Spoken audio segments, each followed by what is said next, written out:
আসসালামু আলাইকুম। এটা হচ্ছে আমার ব্যানানা আম গাছ। দেখেন কি সুন্দর। 3 মাস আগে প্রুনিং করছিলাম, 3 মাস পরে দেখলাম এরকম শাখা, 5টা করে শাখা বেরোইছে, 3টা করে শাখা বেরোইছে। মানে গাছটা এত সুন্দর ঝোপালো হয়েছে, দেখেন কত সুন্দর। মানে আমি জাস্ট মুগ্ধ। আর এটা আমার হচ্ছে কাটিমন আম গাছ, 12 মাসি। তো আজকে আমি বৃষ্টির পরে ফাঙ্গিসাইড আর মাকড়নাশক একসাথে করে স্প্রে করতেছি। বৃষ্টির পরে আসলে যে কোনো ফাঙ্গিসাইড ছত্রাকনাশক স্প্রে করা ভালো। আর যেহেতু আমার কচি পাতা আছে, সেহেতু তো আমার জন্য আরও বেশি দরকার, কারণ হয়তো কচি পাতাগুলো পোকায় খেয়ে ফেলবে। তো আমি জাস্ট মানে গাছের যে শাখাগুলো বার হয়েছে সেটা দেখে আমি মুগ্ধ, এত সুন্দর।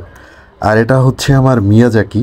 এটার অবস্থা খুব খারাপ ছিল, আমি ভিডিও করে আমি চ্যানেলে দিছিলাম, বাট এটা এখন এই অবস্থায় আছে।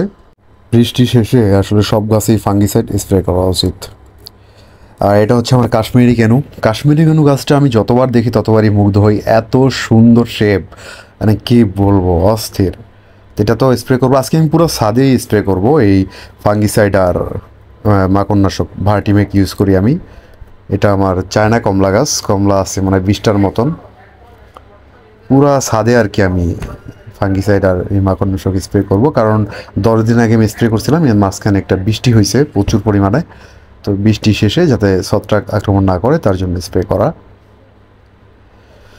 তো আমার মনে হলো যে আমি শেয়ার করি আপনাদের সাথে, যেহেতু টুকটাক শেয়ার করি, তো এটাও মনে হলো যে একটু শেয়ার করি। সবাই ভালো থাকবেন, আল্লাহ হাফেজ।